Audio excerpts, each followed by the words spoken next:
At nagbabalik tayo sa Medical Edad Podcast para sa ating ikalawang episode.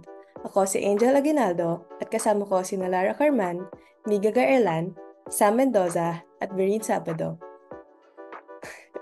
Ayan, mukhang nasa magandang lagay ng loob ang lahat Ano naman, Angel, naging matagumpay ba naman ang unang episode ng Medikalidad?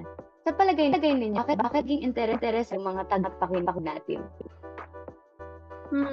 Malamang sa malamang dahil napapanahon ito at nakaka-relate sila. Alam niyo bang isa yung Pilipinas sa mga bansang may pinakamataas na bilang ng mga gumagamit sa internet? Tama ka dyan, Lara. Tayong lahat naman ata dito gumagamit ng social media, di ba? Maging yung podcast nga natin pinapost sa iba-ibang social media sites Para sa episode na to, actually, nagtanong tayo sa mga tagapakinig natin tungkol sa karanasan nila sa social media. Ang lawak ng age range nila mula 16 hanggang 77.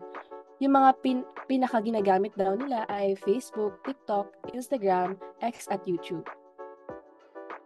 Di ba nga, mapabata man o matanda, nalaman natin na parehas silang gumagamit ng Facebook at TikTok.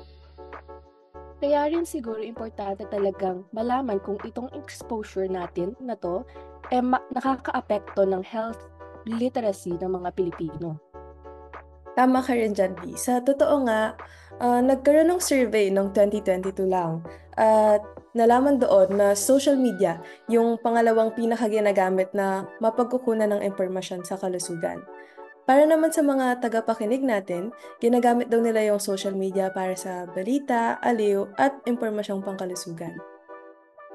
Kayo, ano-ano ba yung mga madalas na pinagkukunan nyo ng impormasyon? Ako, Lara, aminado naman ako kapag may gusto akong malaman, madalas pumupunta lang ako sa internet. Ako rin naman, pero sinisigurado ako na kati-katiwala yung pinanggalingan. Ito naman galing sa mga tagapakinig natin. Madalas daw nagkukonsulta sila sa doktor pagdating sa impormasyong pangkalusugan. Meron namang galing sa mga health organization, balita, Google, at meron pang YouTube. Napansin nyo ba na yung mga nagkokonsulta sa doktor nasa age range lang ng 44 to 75? Parang may nakita nga ako na research. Ang sabi, individuals with low health literacy are more likely to use social media and other less reliable sources. Nako, kaya mahalaga talagang magkaroon ng talakayan tungkol sa mga ganitong paksa. Dumadami na rin kasi yung mga maling impormasyon o fake news sa social media, lalo na sa larangan ng kalusugan. Nakakita na ba kayo ng mga ganitong klaseng post? Actually, marami-rami din yung mga nakita ko sa Facebook at marami din yung mga nabibiktima ng mga post. Marami din kasing mga na mayroong mga informasyon pang sugat. Pero syempre, kahit sino kasi pwedeng mag-post naman nun. Ano ba yung mga madalas yung nakikita? Madalas mga do's and don'ts, saka yung mga home remedy. Sabi ng mga tagapakinig natin, madalas daw tungkol sa mga gamot, health drinks, pati vitamins yung nakikita nila. Ayun nga, kaya swerte pa rin tayo na kaya nating mag-fact check kapag may nakikita tayong mga medical na impormasyon sa social media o internet. Halos din pala sa mga tagapakinig natin, pinipili nilang mag-fact check. Mabuti din yun Ito, may tanong sa atin. Ano raw ba yung mga medical practice na nalaman ninyo sa social media? Naalala ko noon, merong sinishare tungkol sa pagmumog ng maligamgam na tubig na may asin noong 2020 o 2021 ata yun. Sabi, mawawala daw yung virus, pero napabulaanan din naman yun ng DOH. Merong tagapakinig, ang sabi niya, ginawa naman daw nila yung suob. Para siyang steam therapy na nauso ng pandemic. Pero dati pa lang naman ginagawa na yon. Maglalagay ka ng mainit na tubig na may asin o minsan nga may Vicks pa. Tapos gagamitan ka ng towel o malaking cloth na pangtakip sa ulo tsaka balikat para ma-inhale mo yung steam. Nakita din namin yun. Pero hindi naman nun napatunayan na epektibo siya para sa COVID. Teka, di ba may nabanggit si Angel sa huling episode na nagre-regulate sa mga post o basta sa mga medical na impormasyon na nakukuha natin sa social media? Oo, meron. Yung Department of Health, tsaka yung Food and Drug Administration. Yung FDA actually gumagana siya sa ilalim ng DOH bilang isang regulatory body.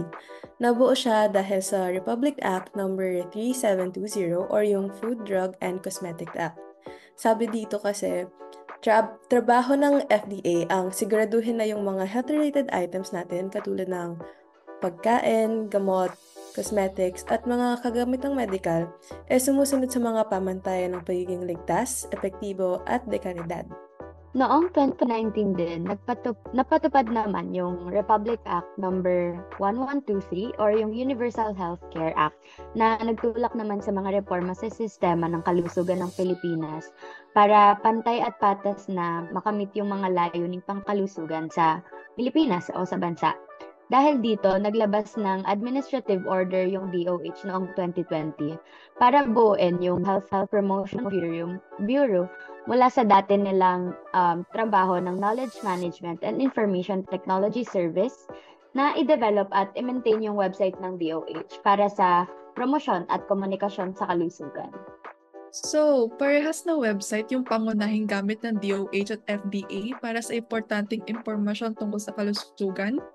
Oo tulad ng FDA, may nakalaan silang section sa website nila para sa pag-post ng mga babala para sa pampublikong kalusugan at yung mga impormasyon na rin tungkol sa mga produktong pwedeng maging mapanganib o mga produktong hindi rehistrado. Kaso sa social media nila, yung Facebook, minsan lang kung mag-post ng mga babala na ito. Tapos para makita yung listahan ng mga babala, kailangan mong bisitahin yung website nila. Pero maganda din sa FDA yung may verification portal sila para sa mga rehistradong produkto.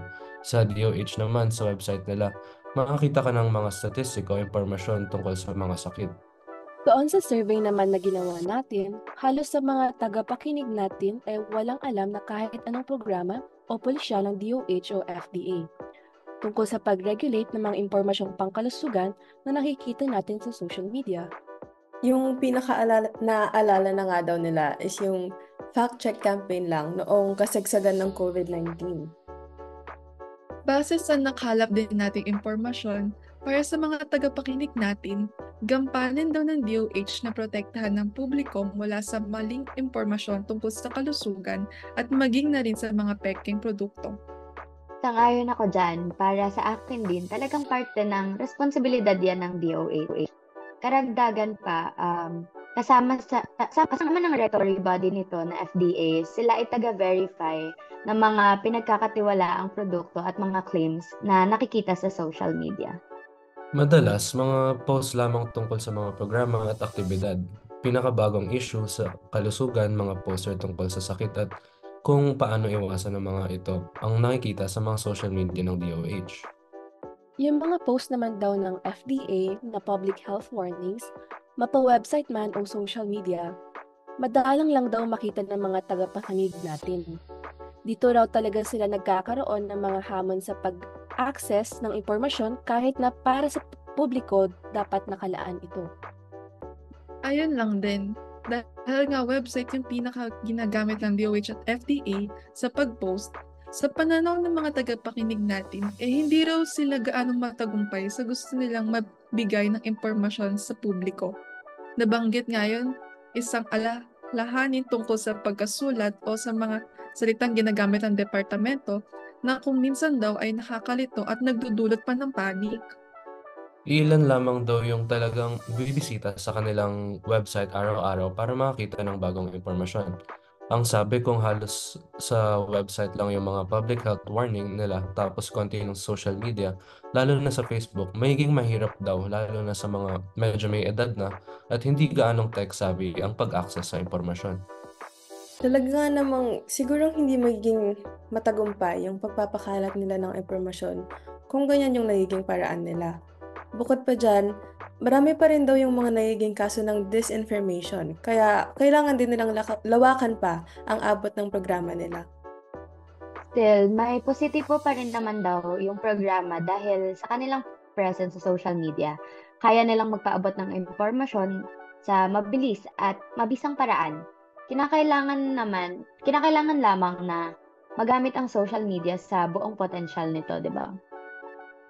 Maaari ninyong bisitahin ng website ng DOH sa doh.gov.ph at ng FDA naman sa fda.gov.ph para maging updated sa mga impormasyon at maaari ninyong gawin na subaybayan ang kanilang Facebook page na Department of Health Philippines at Food and Drug Administration Philippines.